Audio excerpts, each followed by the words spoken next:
Gubernur Jawa Timur Khofifah Indar Parawansa menghadiri pemakaman kakak iparnya Kiai Haji Maskur Hasim di Pemakaman Umum Jember Wonu Asri Gang Lebar, Wonocolo, Surabaya, Kamis 2 April 2020. Menurut Khofifah, sosok almarhumah lah yang mengajarkan berorganisasi sejak kecil saat duduk di kelas 3 sekolah dasar.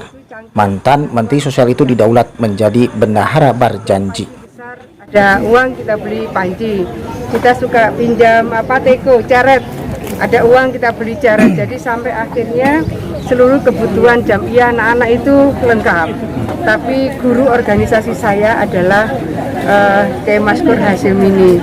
Sampailah kemudian saya diminta untuk masuk ke Visip UNER karena saya dulu sebetulnya dapat PMDK di eksak, sebetulnya saya ambil di IPA, tapi beliau merekomendasikan ngambil di Visip UNER, jadilah saya masuk Visip UNER. Jadi dalam banyak hal yang menuntun saya di organisasi beliau, sampai akhirnya kemudian dulu ada gerakan pemuda Ka'bah. Saya pokoknya ada peserta ndak datang, saya disuruh mensubstitusi gitu. Akhirnya saya ketemu Pak Hartas, dulu itu ada Kasospol, Pak Sudiono Hartas. Disitulah kemudian kita ketemu pemikiran, rupanya di Jakarta itu salah satunya yang usul supaya ada anak perempuan muda dari Jawa Timur supaya masuk di nominator DPR, itu sebetulnya adalah Pak Hartas.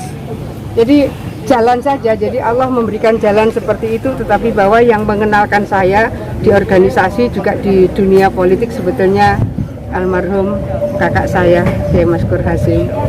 Jadi banyak hal penempaan kehidupan organisasi.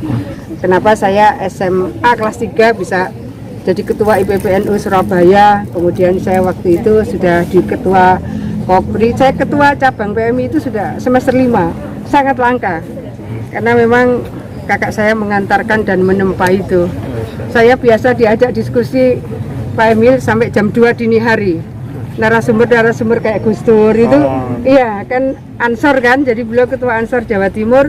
Kalau seminar suka malam hari, dan saya sendirian aja pakai motor gitu. Pertemuan pemikiran dengan banyak tokoh-tokoh nasional juga beliau yang mengantarkan.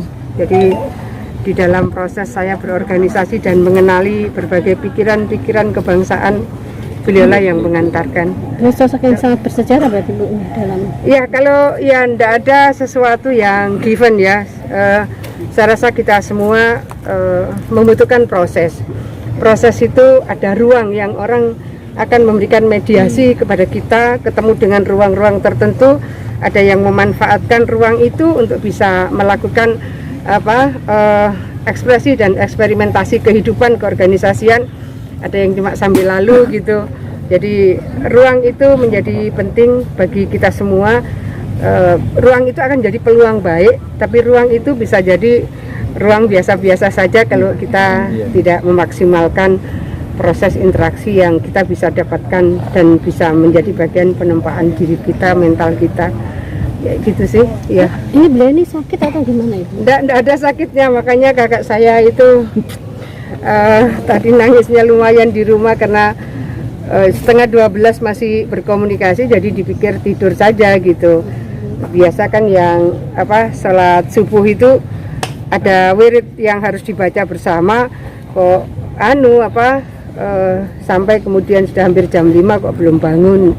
Baru kemudian terkonfirmasi, saya cuma di WA, ini putrinya kok ayah belum bangun ya, jadi tidak berani memastikan kondisi terakhir karena belum ada dokter yang sempat datang tadi ketika jam 5:15 gitu, sampai kemudian sekitar setengah 7 ada dokter datang yang memastikan bahwa ini kira-kira wafat sudah 2 jam sebelumnya, jadi kira-kira setengah 5 sudah wafat gitu. Baru kemudian mengkonfirmasi bahwa ayah sudah wafat, mereka bilang gitu. Pertemuan terakhir kapan Bu dengan beliau Bu? Sudah sebulanan lalu. Waktu dari Surabaya, saya, tim Berita 5 beliau mengabarkan. rawuh, nggih.